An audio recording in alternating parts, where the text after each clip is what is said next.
Então, vamos lá. Hoje a gente mergulha em Mateus, capítulo 21. E olha, para essa conversa a gente está se baseando aqui em duas bíblias de estudo bem robustas, a Holman e a Nova Almeida Atualizada. E que capítulo, hein? Nossa, se os evangelhos fossem uma série, aqui começaria o final da temporada.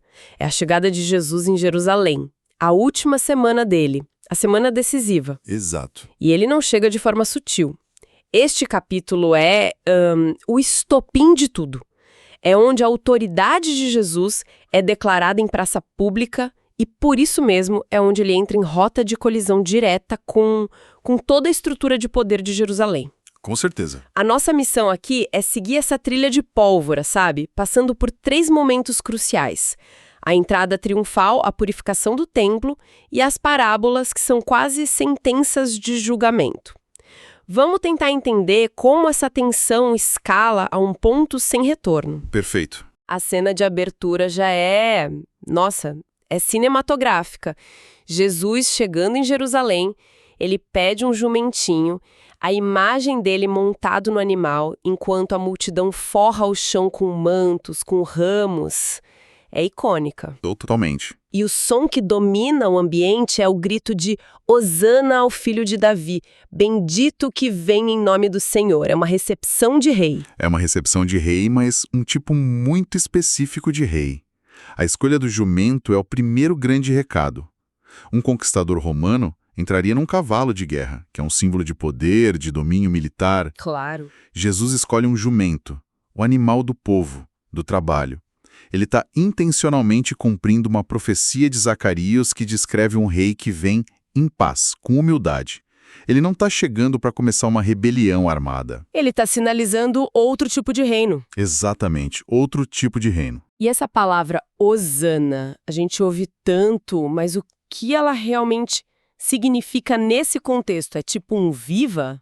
Então, é muito mais do que isso. Originalmente em hebraico, Hosana era um apelo desesperado. Salva-nos, por favor. Era um grito de socorro. Uau! Com o tempo, ele se transformou numa expressão de júbilo, de aclamação, porque a esperança da salvação estava ali, contida nele.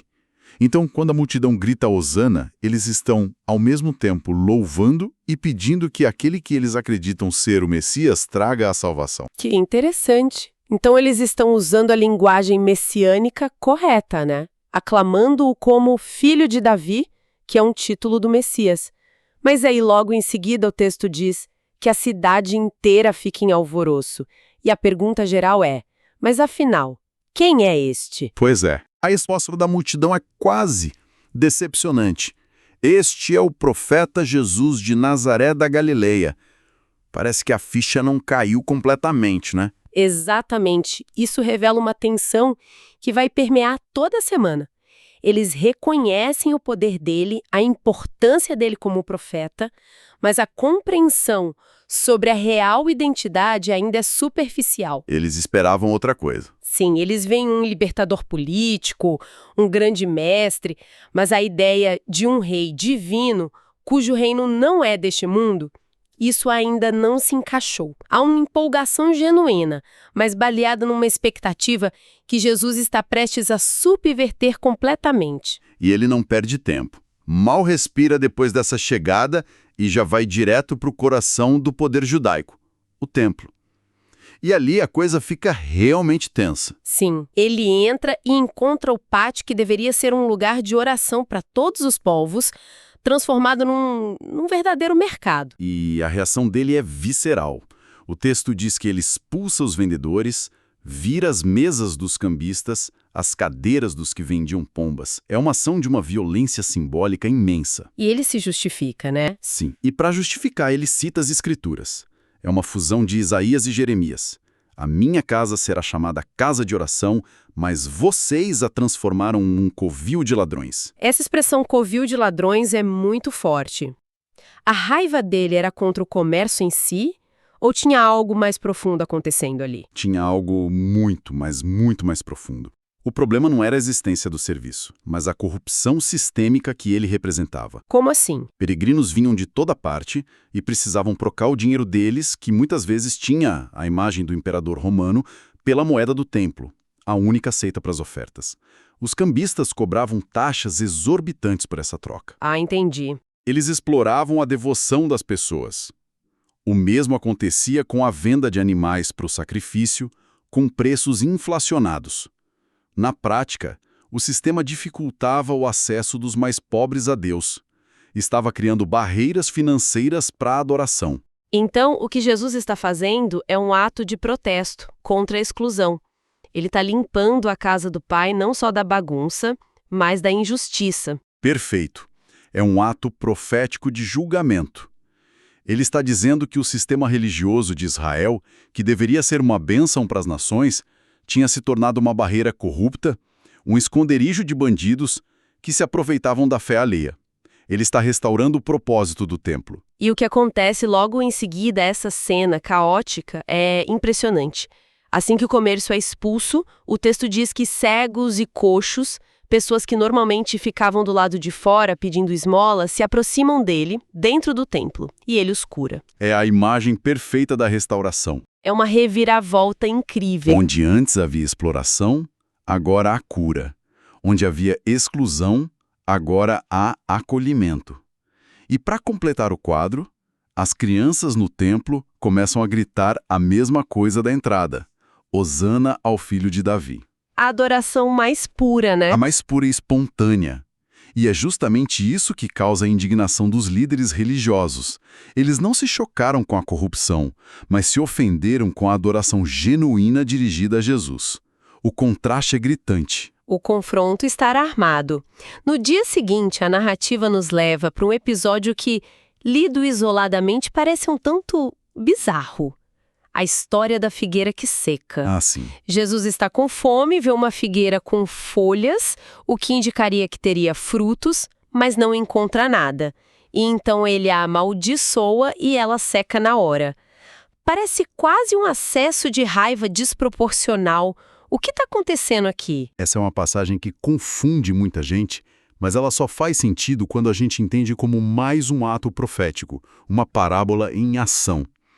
A figueira, na tradição judaica, é frequentemente um símbolo para a nação de Israel. Certo. E essa árvore específica tinha uma aparência vibrante, cheia de folhas, prometendo fruto, mas por dentro era estéril. Ah, entendi. Então a figueira é uma metáfora para os líderes religiosos e para a nação. Exato. Eles tinham toda a aparência de religiosidade, o templo magnífico, os rituais, as vestes, mas não produziam os frutos que Deus esperava. Justiça, misericórdia, arrependimento. Exatamente. A maldição da figueira é um símbolo visual e chocante do julgamento divino que está por vir sobre essa religiosidade de fachada. Jesus está demonstrando que a aparência sem a essência não serve para nada. Está destinada a secar. É uma advertência muito séria. E essa demonstração de poder, tanto no templo quanto com a figueira, leva diretamente ao confronto que todos esperavam. Ele volta ao templo e os principais sacerdotes e os anciãos finalmente o encurralam com a pergunta-chave. A pergunta de $1 milhão. Com que autoridade você faz essas coisas? Quem te deu essa autoridade? Eles querem que ele se exponha. Se ele disser minha autoridade vem de Deus, o acusam de blasfêmia. Se disser que vem de si mesmo, perde o apoio do povo. Mas a resposta de Jesus é uma obra-prima de estratégia. Ele vira o jogo. Completamente. Ele responde com uma contrapergunta. Eu também vou lhes fazer uma pergunta. O batismo de João, de onde vinha? Do céu ou dos homens? E isso os coloca numa sinuca de bico total. Uma armadilha perfeita. A pergunta de Jesus expõe a hipocrisia e a covardia deles de forma brutal. Se respondessem do céu, Jesus os confrontaria. Então por que vocês não acreditaram nele? E se respondessem dos homens? A multidão que amava João Batista e o considerava um profeta poderia se voltar contra eles. Eles estavam presos. E a resposta deles, não sabemos, é na verdade uma grande confissão, né? Eles estão admitindo que não seguiam pela verdade, mas pelo cálculo político, pelo medo da opinião pública. É uma confissão de falência espiritual. Eles, que deveriam ser os guias do povo, admitem publicamente que não conseguem discernir a vontade de Deus. Nesse momento, eles perdem toda a autoridade moral para questionar Jesus. E como eles se recusam a responder, Jesus também se recusa, mas ele responde de outra forma. Através de parábolas. E elas são como mísseis teleguiados. A primeira é a dos 2 filhos. Um pai pede aos 2 que trabalhem na vinha. O primeiro diz, não vou, mas se arrepende e vai. O segundo diz, sim, senhor, mas não faz nada. E Jesus pergunta, qual dos 2 fez a vontade do pai? A resposta é óbvia. É óbvia, mas a aplicação que Jesus faz é devastadora. Ele olha para aqueles líderes e basicamente diz, vocês são o segundo filho. Uau! Vocês dizem sim para Deus com todos os seus rituais e discursos, mas na prática não obedecem. Já os cobradores de impostos e as prostitutas, as pessoas que vocês desprezam, são como o primeiro filho. Porque eles se arrependeram. Exato. Viveram dizendo não para Deus, mas quando ouviram a mensagem de arrependimento de João, eles se arrependeram e obedeceram. E a conclusão é um soco no estômago deles. Os publicanos e as meretrizes estão entrando no reino de Deus primeiro do que vocês.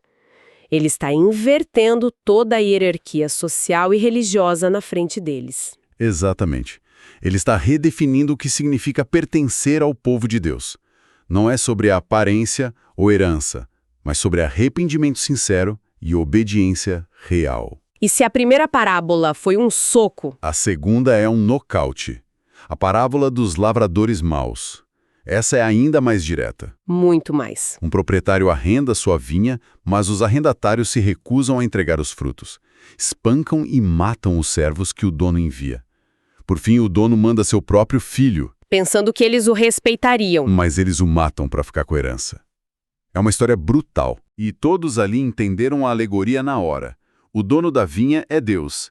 A vinha é Israel. Os lavradores são eles, os líderes judeus. Os servos enviados e assassinados são a longa linhagem de profetas que Israel rejeitou. E o filho? E o filho amado, enviado por último e morto, é o próprio Jesus. Quer dizer, ele está contando a história da morte dele causada por eles na cara deles. A ousadia disso é inacreditável. É uma declaração de identidade e um ato de acusação ao mesmo tempo. E para que não reste absolutamente nenhuma dúvida, ele encerra citando o Salmo 118. A pedra que os construtores rejeitaram, essa veio a ser a pedra angular. A pedra principal. Exato.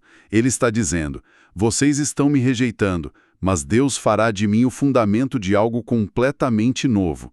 O reino será tirado de vocês e entregue a um povo que produza frutos. Uau!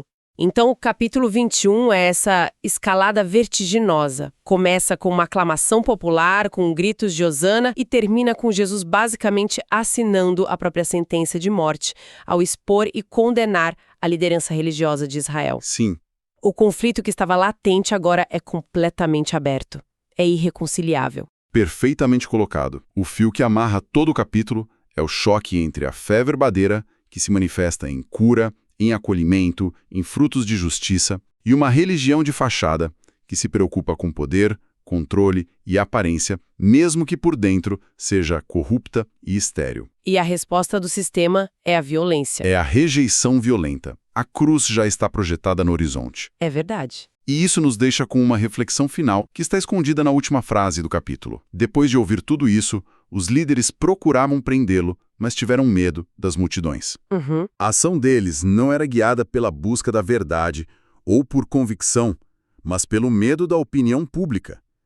Isso nos faz pensar, quantas vezes hoje as decisões de quem está no poder, seja em esferas religiosas, corporativas ou políticas, são ditadas mais pelo medo de perder popularidade do que por um compromisso com o que é certo? É uma ótima pergunta. E o que acontece quando essa mesma multidão, que um dia grita hosana, é convencida a poucos dias depois gritar crucifica-o?